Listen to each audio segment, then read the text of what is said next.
নমস্কার, রম্য গল্পমালায় সকল শ্রোতাবৃন্দকে জানাই স্বাগত। আপনাদের সাথে আমি রম্য মাইতি। আজ শোনাতে চলেছি সাহিত্যিক শক্তিপদ রাজগুরুর লেখা হাসির গল্প চশমা পুরাণ। শোনাতে চলেছি আজকের গল্প চশমা পুরাণ। পটলা কদিন সাটু মিত্তিরদের রকে গড়হাজির হতে আমরা ভাবনায় পড়ে যাই। পটলা আমাদের পঞ্চপাণ্ডব ক্লাবের কামধেনু। কামধেনুকে যখন তখন দুইলেই নাকি দুধ পাওয়া যায়, তাই মুনি ঋষিরা তাদের আদর করে আশ্রমে পুষত, তোয়াজ করত। পটলাও আমাদের কাছে তেমনি গোছের। পঞ্চপাণ্ডব ক্লাবের 5 জনের সভ্যকে চা, টোস্ট, মামলেট, আলু কাবলি, ফুচকার সব বিলই সে মেটায়। ত্রিলোকি আইসক্রিমওয়ালাও পটল দাদাবাবুকেই চেনে, কুলপি খাইয়ে তার কাছেই হিসাবটা দেয়। এই হেনু পটলা কদিন আমাদের ক্লাবের সামনের রকে গড়হাজির। হোঁতকার খিদেটা বেশি। ফটিক অবশ্য গান নিয়েই ব্যস্ত, কলুয়াতি গান গায় সে। কারণ আধুনিক গানের কথাগুলো ফটিকের তোতলামির জন্য ঠিক আসে না। সেবার পটুপাড়ার বিজয়ের সম্মিলনীর আসরে গাইতে বসে চাঁদ ফাঁদ বলতে গিয়ে জিভটা এসা বেয়াড়াভাবে আলটাকারে আটকে গেছিল যে শেষ অবধি ফটিক চা করেই চলেছে। কোনো সমঝদার দর্শক আওয়াজ দেয়, কাটা রেকর্ডে পিন আটকে গেছে নাকি রে? অন্যজন তো থান ইটি ঝেড়েছিল। নেহাত হুৎকার জন্য সেবার অক্ষত হয়ে ফিরে আসে। সেই থেকে পাড়ার মাইক ওয়ালারাই প্রোটেস্ট করে, ফটিকবাবু গাইতে বসলে মাইক দিব না। তাই ফটিক এখন কলুয়াতি গান গায় টানা নানা করে। ওটাই সেফ, ওতে জিভ আটকাবার চান্স নেই। ফটিকও বলে, পটলা গেল কোথায়? আমিও তাই ভাবছি, কারণ পটলা এর আগেও কয়েকবার নানা কাণ্ড বাঁধিয়েছে। কখনো কবি হবার সাধনা করে ফ্যাসাদে পড়েছে, কখনো ফুটবল প্লেয়ার হবার জন্য উঠে পড়ে লেগেছিল প্রাণে বাঁচে কোনো রকমে আমাদের সমবেত চেষ্টায়। সেবার নাট্যকার নট হতে গিয়ে যা উলট কম্বলের পাল্লায় পড়েছিল তার বলে কাজ নেই। আর গতবারই সংসার ত্যাগ করে সত্যভ্রষ্টা সন্ন্যাসী হবার পথে গিয়েছিল। কোনো রকমে আমরাই ফিরিয়ে আনি সর্বেশ্বরী শ্মশান ঘাট থেকে। সেখানকেই নাকি তপস্যা করার সব ব্যবস্থা করেছিল। এবার কি হলো কে জানে। হোঁতকা একটু গুল বিশারদ, ছোট কথা সে বলে না। হোঁতকা চুপচাপ বসে কি ভাবছিল, বলে সে, দেখ গিয়া চাঁদেই চইলা গেল বোধহয় তগর পটলা। চাঁদে যাবে পটলা? এ কথা মানতে পারি না, তাই ধমকে উঠি, থাম তুই। হোঁতকা শোনায়, তাই আসতেছে না কেন? মনে নয় সান্ডু করকলালাইবেই জয়েন করেছে। পটলা আমাদের সঙ্গে বেমেয়ানি করে প্রতিপক্ষ ওই শান্টুর ক্লাবে যাবে, এটা ভাবতেই পারি না। হোঁতকা বলে, উফ, কদিন ত্রিলোকি ঘুরতে আসে, নূতন কুলপি বানাইছে, টেস্ট করা হইল না। একবার পটলারে পাইলে হয়, 1/4 ডজন কুলপি খাওয়ানো যায় লাগবো। হঠাৎ সেই চেনা শব্দ, ক্রিং ক্রিং। পটলার সাইকেলের ঘণ্টিটাও চেনা। সচকিতে চাইল। হোঁতকা আওয়াজ দেয়, জয় কালী কলকাতা ওয়ালি আইছে না? ফটিক ফুর্তির চোটে বলে ওঠে, পাপাট। জিভটা উত্তেজনা বসে সেটে গেছে আলটাগড়ায়। পটলা সাইকেলটা এনে রকে পা লাগিয়ে বলে, উহ, কদিন আসতে পারিনি। কেন? হোঁতকা জেরা করে। পটলা বলে, মনোহরপুর থেকে পিসেমশাই এসেছিলেন তার চোখ দেখিয়ে, বড় ডাক্তারের কাছে প্রেসক্রিপশন নিয়ে, নাম করা চশমার দোকানে গিয়ে সেই গড়বড় মার্কা চশমা করিয়ে আবার তাকে।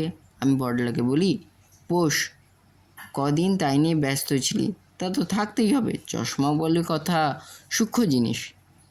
পটলা বলে, আর বলিস না, চশমা যে এত ব্যাপার তা জানতাম না।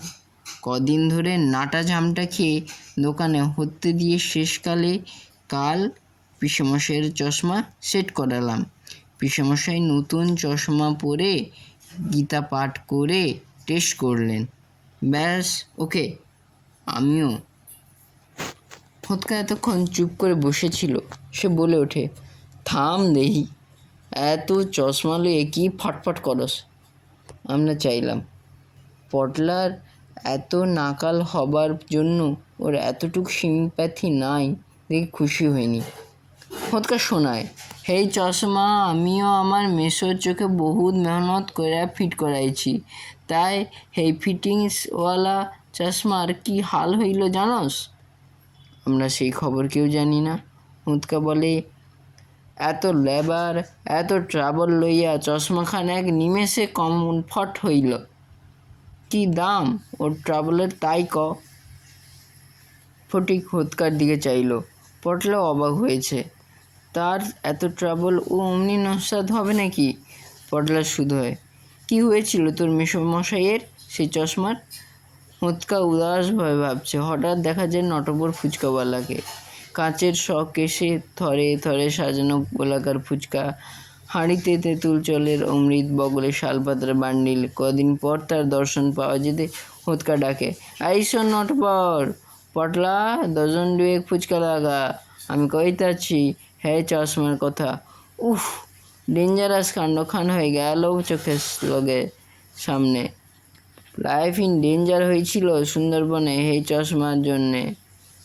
হোতকার হাতে ফুচকা উইথ আলু সিদ্ধ, মটর সিদ্ধ, মশলা মাখানো তেঁতুল জল সমেত পৌঁছে গেছে। হোতকা একটা গলায় ফেলে বলে, লঙ্কা কম দিছ কেন? আরও এক মুঠো লঙ্কা গুলে নিয়ে তেঁতুল জল বানিয়ে টোপাটপ মুখে পুড়তে থাকে। দম নিয়ে বলে চলেছে সেই নিদারুণ অভিজ্ঞতার কথা। হোতকা সেই চশমাওয়ালা মেসোমশাই বন বিভাগের কর্মচারী। সুন্দরবনে তার পোস্টিং ঠিক নয়, ফ্লোটিং, অর্থাৎ নৌকায় ভাসমান হয়ে তার চাকরি। বনের মধ্যে কোথায় কাঠুরিয়ার দল গাছ কাটবে তার আগে বন বিভাগের লোক বন্দুক নিয়ে নেমে সেই বনে কাটবার মতো গাছগুলোর গায়ে বন বিভাগের হাতুড়িতে লাগানো সিল মেরে চিহ্ন দিয়ে দেয়, সেই গাছই কাটা হবে। হোতকার মেসোমশাই সেই সব মার্কা দিয়ে থাকেন। সেবার কলকাতায় এসে হোতকার নম্র ব্যবহারের মধুর ব্যবহারেই মুগ্ধ হয়ে মেসোমশাই বললেন, তোর তো এখন স্কুল ছুটি উদয়। হোতকার পোশাকের নাম সে উদয় কুমার, কিন্তু চেহারাটার পরিধি দেখে দেখে পাবলিক ওই হোতকা নামকরণ করেছে ভালোবেসে। দিন কয়েক সুন্দরবন ঘুরে আসবি চল, ভালো লাগাবো আর জ্ঞানও বাড়বে। হোতকার মা সুপুত্রের নানা কীর্তিকলাপে অতিষ্ঠ হয়ে উঠেছেন। হোতকা বনবাসে গেলে তিনি কদিন রেহাই পাবেন, তাই বললেন, যা হোতকা, জামাইবাবু বলছেন। মেসোমশাই বলে, সুন্দর জায়গা, গহন বন, গহীন গান, আর গেমসও তেমনি। পাখির মাংস, টাটকা পার্সে, ভেটকি, পমফ্রেট, মাছ যত ইচ্ছা খাবি। হোতকার কথাটা মনে ধরে। কলকাতায় মাছ এখন জলছবি হয়ে উঠেছে। হোতকা তাই রাজি হয়ে যায়। মাছ পাবো তো? জল জল আর জল। কদিন নৌকায় চলেছে তারা নৌকালয় ছাড়িয়ে। বন বিভাগের নৌকা। একখানা শোবার ঘর মতো রয়েছে, কাঠের ব্যাংকে শোয়া যায়। ওদিকে রান্নার জায়গা। মাথার উপরের দিকে ছাদে বসে প্রাকৃতিক শোভা টোভা দেখে আর তার মাছ দিয়ে ভাত খেয়ে 2 দিন পর গভীর বনে ঢুকলো তারা। বন দেখে হোতকাও ঘাবড়ে গেছে। ঘন গাছ, কেওড়া, গরান, গোলপাতার বন। ছোট খালের দিকে ঘন ঘন সবুজ সাজানো গাছগুলো নিচের দিকে দিনের আলো ঢোকে না। রাত্রি নামে দুদিকের বনে নেমেছে জমাট অন্ধকার। বিন্দু বিন্দু নীল আলো জ্বলছে। খালে কিছু নৌকাও রয়েছে। টিমির আলোর জলে ক্রমশ রাত্রিবেলার সাথে সাথে কাঠুরিয়া বাওয়ালিদের নৌকার আলো নিভে আসে। গা ছমছম করে হোতকার। হঠাৎ বনভূমি কাঁপিয়ে ওঠে বাঘের হুঙ্কার। চমকে ওঠে হোতকা। চিড়িয়াখানায় বাঘের ডাক সে শুনেছে, কিন্তু সেই বাঘের হুঙ্কার সুন্দরবনে এমন বিকট হবে তা ভাবেনি। মেসোমশাই রাইফেলটা কাছে টেনে নিয়ে বলে, রয়্যাল বেঙ্গল টাইগার এখানে বনে অনেক আছে আর প্রায় মানুষ মারে। চমকে ওঠে হোতকা। মানুষ মারা বাঘ এটা তো কননি কলকাতায়, এখন যদি ফটকাইরা মাইরা বসে। হঠাৎ কলরব আর্তনাদ ওঠে। কাঠুরিয়ারা হইচই করছে। বাঘটা ডানা থেকে লাফ দিয়ে কোনো নৌকায় উঠে একজন বাওয়ালিকে ধরে নিয়ে যাওয়ার চেষ্টা করছিল, কিন্তু অন্ধকারে বাঘটা ঠিক লক্ষ্যে পৌঁছাতে পারেনি। নৌকাটার একটু ওদিকেই জলে এসে পড়ছে। লক্ষ্যভ্রষ্ট হয়ে নৌকার লোকজন জেগে যায়। বাঘ তখন খালের জলে সাঁতরাচ্ছে। বিরাট হাঁড়ির মতো মাথা আর পিঠে সিংদাঁড়াটা দেখা যায়। এই সমস্যা নৌকা নিয়ে এসে পড়ে। হুৎকার জলে সেই বিরাট বাঘটাকে দেখে খাবড়ে যায়। কাঠুরিয়ারা লাঠি, বৈঠা, লগি দিয়ে দুমদাম মারার চেষ্টা করে, কিন্তু কেঁদো বাঘটা পাঁকাল মাছের মতো সাঁতরে ওদের 2-4 ঘা হজম করে তখন তীরে উঠেছে। নৌকার মনুষ্যকুলের দিকে চেয়ে বিশাল গা গতর নেড়ে জল ঝাড়িয়ে একটা বজ্র কণ্ঠে ধমক দেয়, এদের দিকে চেয়ে আছে রাগে। আর এমনি গণধোলাই খেয়ে বাঘটা বাদাবনের ভারী বাঘমশাই ভারী গলায় ধমক দিয়ে দুলকি চালে বনের দিকে গিয়ে সেঁধল। হুৎকা আবিষ্কার করে এই নিদারুণ শীতে সে ঘেমে নিয়ে উঠেছে। সর্দার মাঝি বলে, এরা বুড়ো সেই বড় মিয়া বাবু। নেহাত নৌকাটা ফসকে ছিল, নালি ধরতই একডারে। দিনের বেলায় তবু লোকজনের ভয় যায় না। কাঠুরিয়ার দল বনের মধ্যে সাবধানে কাঠ কাটতে যায়। বন বিভাগের লোকজন নিয়ে হুৎকার সমস্যায় ঘুরছে রাইফেল নিয়ে। মাঝে মাঝে বাঘটাকে ভয় দেখানোর জন্য ক্র্যাকারও ফাটাচ্ছে দুমদাম শব্দে। তবু এর মাঝে কলরব ওঠে। বনের ওদিকে একদল কাঠুরিয়া চিৎকার করছে। হুৎকা রয়েছে মেসোমশাইয়ের নৌকায়, রাইফেল বন্দুক রয়েছে, এটুকুই ভরসা। মেসোমশাই বলেন, ওদিকে নৌকা নিয়ে চলো। ওরা নৌকা বাইছে। হঠাৎ দেখা যায় খালের ধারে কয়েকজন কাঠুরিয়াকে। বাঘটা তককে তককে ছিল, লাফও দিয়েছিল আবার, কিন্তু লোকটা ঝোপের মধ্যে ঢুকে পড়ে। বাঘটা তাকে ঠিক খুঁজে পায়নি। ততক্ষণে অন্যদের চিৎকারে বাঘটা সরে যায়। কে চিৎকার করে ওঠে, ওই যে স্যার, বড় মিয়া যাতিছে। খালের ওদিকে হেথাল বনের বাইরে দেখা যায় বিশাল বাঘটাকে। হেলে দুলে চলেছে, বেশ বড়সড় গতর। এদের দেখে দূর থেকে একটা হাই তোলে। হুৎকার দাঁত কোপাটি লাগার উপক্রম। বিশাল হাঙর, দাঁতগুলো দেখা যায়। কে বলে বুড়ো হইছে বড় মিয়া, তাই তাক ফসকে গেল স্যার, কিন্তু ও ছাড়তে পারবে না। আবার আইব বেটা শিকারের জাননি। বাঘটা বনে ঢুকে গেল। ওরা সাবধানে কাজ করে আবার নৌকা পোষতে ফেরে। রাত্রির অন্ধকারে বনভূমি ঢেকে যায়। নৌকা বসতের লোকজন ক্লান্তিতে ঝিমিয়ে পড়ে। হুৎকার ঘুম আসেনি। কদিন যা দেখেছে বাঘের খেলা, তাতে ঘুম, খিদে সব চলে গেছে। এখন ভালো ভালো কলকাতা ফিরতে পারলে বাঁচে। কলকাতাই ভালো তার কাছে। দরকার নেই টাটকা পার্শে, ভেটকি, বাগদা চিংড়ির মালাইকারি।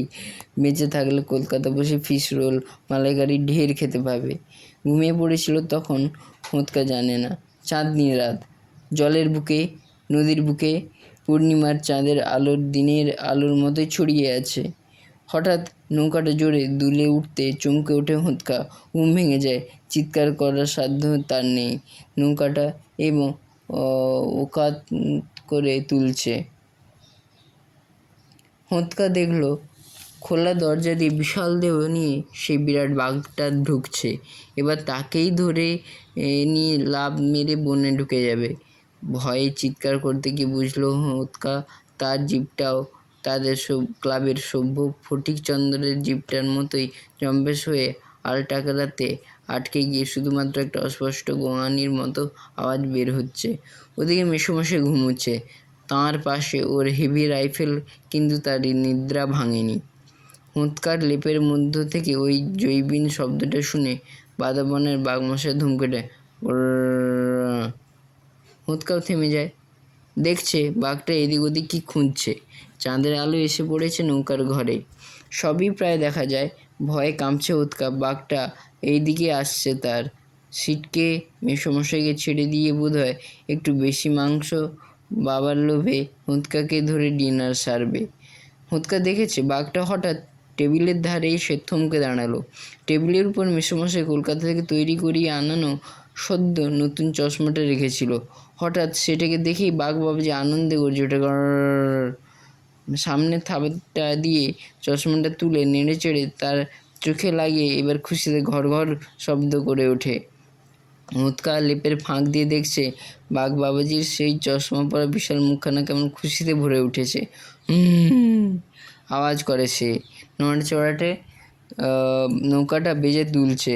মেসোমশাইও জেগে উঠেছে আর সামনে ওই বাঘটাকে দেখে চেঁচিয়ে উঠে ছিটকে পড়লো রাইফেল। বাঘটা বিরক্ত হয়ে এবার চশমাটা পরেই নৌকার পাটাতনে বেরিয়ে হয়ে গিয়ে ওদিকে ডিঙি লক্ষ্য করে লাফ দিয়েছে। বাঁচাও বাঁচাও! কাঠুরিয়ার দল বিভিন্ন নৌকায় জেগে উঠেছে। বাঘটা এ নৌকা থেকে চশমা পরে এবার নির্ভুল লম্ফে ঝাঁপ দিয়েছে। অন্য নৌকার উপর থেকে ঘুমন্ত একজন লোককে মুখে তুলে নিয়ে সেখান থেকে লাফ দিয়ে একেবারে তীরে নেমে বনে ঢুকে যায় শিকার সমেত। হুৎকা বলে ওঠে, চশমা খান ওই বাঘের চোখে একেবারে ফিট কইরা গেছে গিয়া, এবার তার তাক আর ফসকায়নি। আর কদিন ধইরা এসে শিকার ধরতে লাগলো যে কাঠুরিয়ার দল বন ছাইড়া পালাইবার পথ পায়নি। আম্ম মেসোর সাথে ফিরা আইসলাম কলকাতায়। আমি বলে উঠি, মেসোমশাই আবার চশমা করে নিয়ে গেলেন? হুৎকা ফুচকার আলু মটর সেদ্ধ মাখানো শালপাতার ঠোঙা চাটতে চাটতে বলে, ওই চশমার ব্যাপারে আর থাকুম তাই কইতাছি। পটল, চশমার কথা আর শোনাইবি না। এই নটাবর 24 খান ফুচকা দেবার কথা তয় দইসনি, বাকি উগলান দে। হুৎকা জুত করে রকে বসে এবার ফুচকায় মনোযোগ দেয়। কেমন লাগলো আজকের গল্প? কমেন্ট বক্সে অবশ্যই জানান, এবং গল্পটি ভালো লাগলে অবশ্যই লাইক এবং শেয়ার করে দিন। এবং আরও নিত্য নতুন নানা স্বাদের গল্প পেতে এখনই চ্যানেলটিকে সাবস্ক্রাইব করুন, এবং কী ধরনের গল্প শুনতে চান তা অবশ্যই কমেন্ট বক্সে লিখে জানান, এবং আমার পাশে থাকুন। ধন্যবাদ।